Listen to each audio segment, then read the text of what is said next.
view the system logs in Linux, and when we have checked that how the data is getting stored, so we'll go to our terminal and we will clear the screen first. Okay. Now in the Linux kernel, there are two methods, or you can say two daemons that handle log messages. First is the syslogd, which is and the klogd. They are called daemon. Okay. So in as in Windows, we'll see the system logs by system32 files, and we have the logs folder here. So we can check the commands on the drivers or any specific. So this is the system folder. You can see the logs you can check. Or also we have a command in Windows, event viewer, which is used to check the system application and all the types of logs.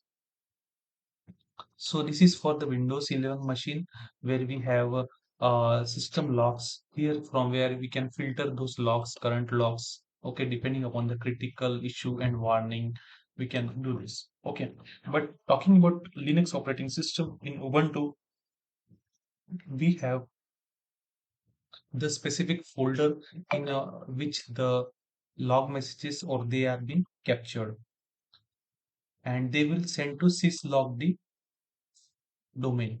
Means that is the message log messages, they are handled by syslogd domain, which is the kernel. Now, and the file path would be where log and dmessage. So this dmess command allows viewing of current kernel messages, as well as providing control of whether these messages appear in a terminal console window or not. So this is the type of main log file we can check by our syslogd. So we will the main log file we would be getting, and in this is the Ubuntu operating system, but for this we need to install their utilities for uh, capturing the log files on the this Ubuntu operating system, and the same thing in CentOS operating system, that is being captured by the function which is res log tool. Now, suppose in this Ubuntu operating system, I will wish to install the log syslogd. So I have to write this command sudo apt install busybox syslogd. Okay, so it's a bit slow in full screen mode, so let's wait. Okay, so it will be asking for the sudo password for installing these dependencies. So I will type netlab 123. So this is the password for installing the. Okay, the password is not being taken. Let's see. Because in this case we have to. There are the dependencies only where netlab 123. Let's me if it supports. Okay, it's great. So the password has been taken, and now see it is reading the package list for installing the syslogd installation packages to ensure that we can take the log files as we take in Windows. So it is reading the package list, and we'll have to wait for it.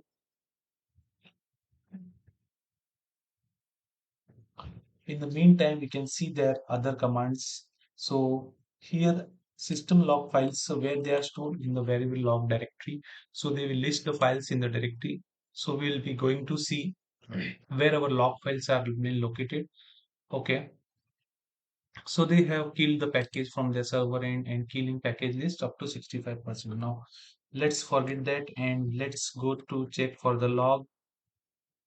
Okay, so this is the file location where we see the log files. There are the bootstrap log, the apt journal, this daily log. So these are the packages logs you can see in the system files.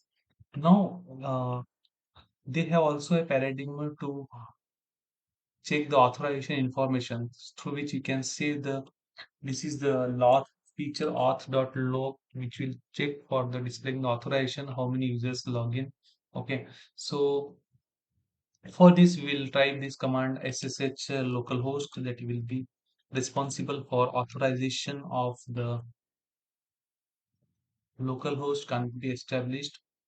Okay, so are you sure want to continue connecting? So we are trying to connect to SSH portal permanently added. Now it's asking for the password. Okay, now it will be asking for the sysadmin password. So we'll type here in a toggle full screen we do, and we type netlab 123.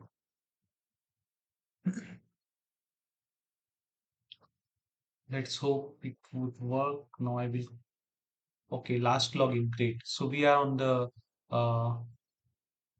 netlab 123, but it has, we don't have permissions, I believe. That's the reason they have thrown out of the terminal. Okay, let's speed check with the root user su. Now it will be asking for the password, so I will type netlab123. Now I am at the root account, so I will clear the screen and I will check for the this command now, connecting it to the auth log. So I will do again SSH when, because I am at root now, and localhost. Okay, it's asking you to continue connecting. I will put yes.